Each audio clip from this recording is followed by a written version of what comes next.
Hello guys, आपका स्वागत है हमारी चैनल अनटोल्ड स्टोरीज़ पे। तो आज की कहानी ऐसे इंसान के बारे में है जो अपने परिवार को बचाने के लिए एक जगह से, अपनी जन्मभूमि से बहुत दूर तक चला जाता है, उस अंधकार से अपने भविष्य को बचाने के लिए। पर क्या वो अंधकार उसके भविष्य तक पहुंच जाएगा या वो खुद को बचा पाएगा? जल्दी जानते हैं हमारी आज की कहानी में। तो कहानी शुरू होते ही हम झारखंड के एक छोटे से गांव चांदपुड़ी में पहुंच जाते हैं। नसरू और वानू अपनी प्यार भरी यादों में जी रहे हैं, पर आखिरकार कब तक? सीन यहाँ से 5 साल के बाद शिफ्ट हो जाता है और हम दसरू को देख पाते हैं जो किसी फैक्ट्री में मजदूर का काम करता है। दसरू और वानू की एक छोटी सी बेटी भी है, जोरम, और ये तीनों का एक छोटा सा ही घर है। मानने को तो ये घर ही नहीं, पर ये तीनों इसमें अपना गुजर बसर कर रहे हैं। नाउ इन सभी चीज़ों के दौरान ही एक दिन दसरू को उसके काम पे फूलो मिलती है। फूलो यहाँ पे सभी को कुछ ना कुछ डोनेट कर रही थी और उनके बारे में सारी इन्फॉर्मेशन कलेक्ट कर रही थी। और वो जब दसरू के बारे में जानती है कि वो जानपुड़ी से है, तो वो उनके घर तक पहुंच जाती है। बातों बातों में वो कुछ अपने बारे में बताती है और उनकी एक एक छोटी सी डिटेल्स भी उनसे ले लेती है और उनके करीब आने की कोशिश करती है। यहाँ पे हमें पता चलता है उनके पास्ट के बारे में। पास्ट में जहाँ पे इनका आदिवासी ग्रुप रहता था, तब मांडवी नाम का एक बच्चा आके इनको बताता है कि उनको प्रगति स्टील के साथ कोलैब करना चाहिए और अपनी ज़मीन उनको डोनेट कर देनी चाहिए, जिस वजह से उनको फैक्ट्री में काम भी मिलेगा। पर वहाँ के कुछ माओवादी रात होते ही मांडवी को बुरी तरह से उल्टा लटका के मार के ख़त्म कर देते हैं, जो देख के दसरू काफ़ी ज़्यादा डर जाता है। और तभी हम प्रेजेंट टाइम में पहुंच जाते हैं।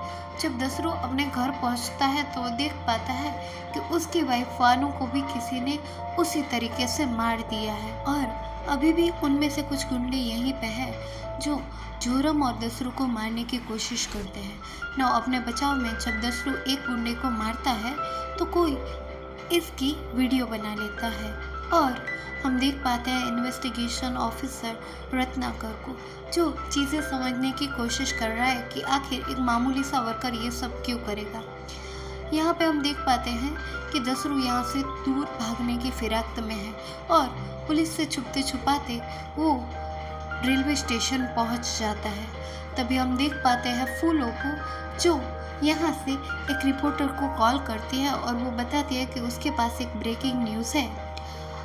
जानपुड़ी यानी कि झारखंड के एक छोटे से गांव से निकला हुआ एक माओवादी यहाँ पे लोगों की कैसे जान ले रहा है और वो उसको दसरू के कुछ वीडियोस भी भेजती है, जिसमें दसरू के पास में गन होती है और दूसरा वीडियो ये होता है जब वो अपने बेटी को बचाते हुए दूसरों को मारता है। पर ये एडिटेड होता है तो सभी को लगता है कि दसरू एक खूंखार कातिल है जो आम लोगों के लिए खतरा बन चुका है। वहीं दूसरी ओर दसरू तो अपने और अपनी बेटी को बचाने के लिए छुपते छुपाते रेलवे स्टेशन में है, पर फिर भी सीसीटीवी में वो कैद हो जाता है और इसका पीछा करते करते रत्नाकर भी यहाँ पे आ जाता है। नवरत्नाकर चीज़ें रिजॉल्व करने की कोशिश करता है, पर दसरू को अभी के लिए तो किसी पे भरोसा नहीं, तो वो खुद को छुपा के रखता है।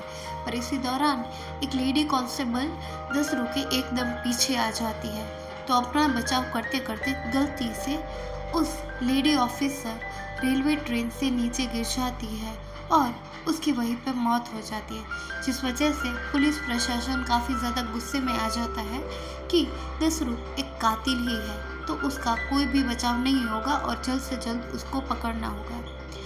यहाँ पे हमें पता चलता है कि एक्चुअल में दसरू कोई माओवादी नहीं बनना चाहता था, पर वो जिस ग्रुप में था वहाँ के कैप्टन ने ज़बरदस्ती इन सब चीज़ों में वहाँ के सामान्य लोगों को इन्वॉल्व करके रखा था। और तभी हमें फूलों के बारे में भी पता चलता है कि मांडवी आखिर फूलों का बेटा था और वो शायद अपने बेटे की जान का बदला लेने के लिए ये सब कर रही है। जब मांडवी की जान गई तो दसरू वहीं पे था और उसने ऐसी थियोरी बनाई कि माओवादियों ने मिलके उसके बेटे की जान ली है, तो जितने भी माओवादी हैं उनको वो सभी को ख़त्म करके ही मानेगी। यहाँ पे यहाँ की जो कैप्टन होती है वो उन्हें बताती है कि सरकार उनका कोई भला नहीं करने वाली और ना ही उनको कोई ज़मीन देगी, तो बेटर है कि वो अपनी बात पे अड़े रहे। और दूसरी ओर से सरकार उन पे प्रेशर बना रही थी ज़मीन खाली करने के लिए। तो इन सब चीज़ों में सिर्फ वहाँ के जो सामान्य जनता थी वही पिस रही थी। इनमें से एक दसरू भी था। तो ये सब देख के दसरू यहाँ से निकल जाने का फैसला करता है। वो अपने आदिवासियों के कपड़े चला के यहाँ दूर मुंबई में आ बसा था, पर उसका जो पास था वो उसका पीछा छोड़ने के लिए रेडी नहीं था।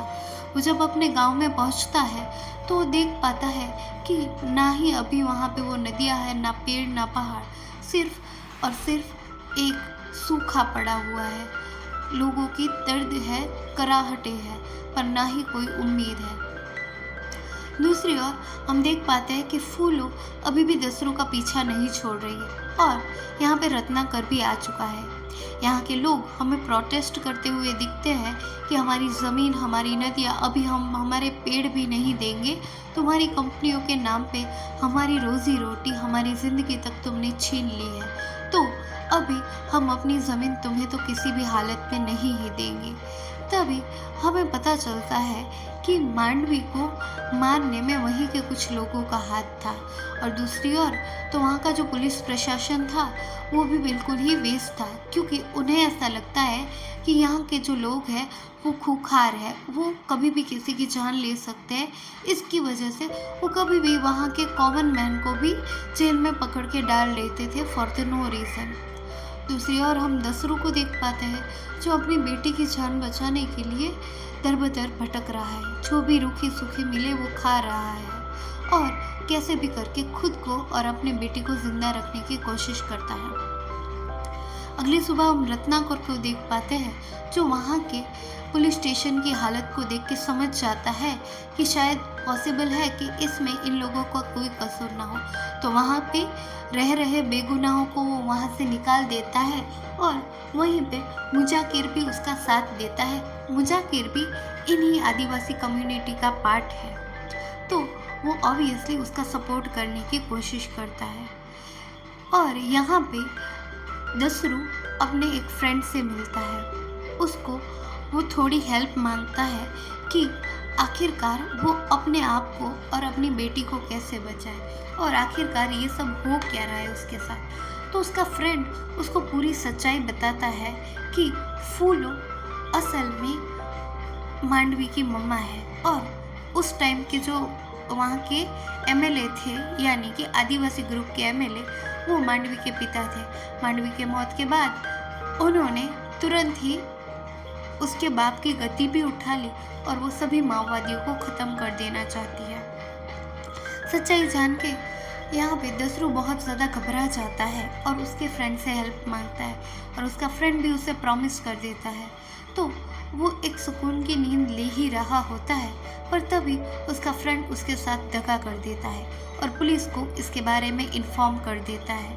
अब यहाँ के पुलिस वालों को फूलों की वजह से इनको डायरेक्ट शूट करने की परमिशन मिल गई थी, पर रत्नाकर यहाँ पे दसरू की हेल्प करता है और उसे यहाँ से निकलने का एक चांस देता है। दूसरी ओर हमें पता चलता है कि दसरू अभी भाग के जाएगा कहाँ, उसके पास आखिर जगह कौन सी है, और फूलो तो अभी भी उसके पीछे ही पड़ी हुई है। मौका पाकर दसरू एक जगह छुप जाता है और उसके फ्रेंड को वो एक छुरी की धार पे ले लेता है।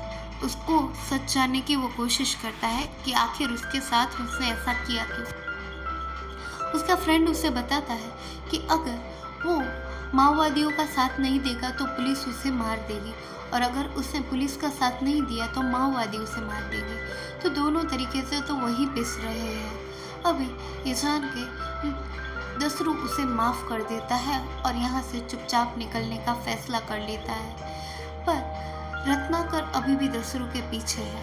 अगली सुबह जब दसरू यहाँ से गांव से निकलने की कोशिश करता है, तभी फूलो दसरू को देख लेती है और वहाँ से वो एक भीमा मंडी की ओर गाड़ियों को ले जाने का डिसाइड करती है। उन्हीं में से एक गाड़ी में था दसरू। नाउ दसरू से उसे अपना रिवेंज तो लेना ही था, तो जब वो उधर जाती है तो दसरू खुद को छुपा लेता है। नाउ यहाँ पे रत्नाकर आके इसको समझाने की कोशिश करता है फूलों को कि तुम्हारे साथ जो भी हुआ उसमें दसरू का या और माओवादियों का कोई फॉल्ट नहीं, वो एक एक्सीडेंट था। पर यहाँ पे फूलों किसी की बात सुनने के लिए तैयार नहीं और उल्टा वो दसरू को मारने के जिद पे अड़ी हुई है। तो रत्नाकर दसरू को बचाने के लिए फूलों पर गन पॉइंट करता है और इसी दौरान एक गोली फूलों को लग जाती है और वो वहीं पे ढेर हो जाती है। दसरू यहाँ से ये सब देख के भी सिर्फ भाग ही रहा है। उसे अभी भी ना ही तो रत्नाकर पे भरोसा है और ना ही किसी और पे। उसे बस और बस अपनी बेटी को जिंदा रखना है, चाहे जो भी हो। वो अपनी जोरम को कुछ भी नहीं होने देगा, चाहे उसे कितनी ही मुसीबतों का सामना करना पड़े। यहाँ पे हमें ऐसा लगता है कि कहानी न जाने कौन से अनकहे से मोड़ पे रुक गई है, पर हकीकत तो यही है कि दसरू की कोई भी मंजिल नहीं और उसे लड़ना ही पड़ेगा अपनी बेटी के लिए। आज के लिए बस इतना ही।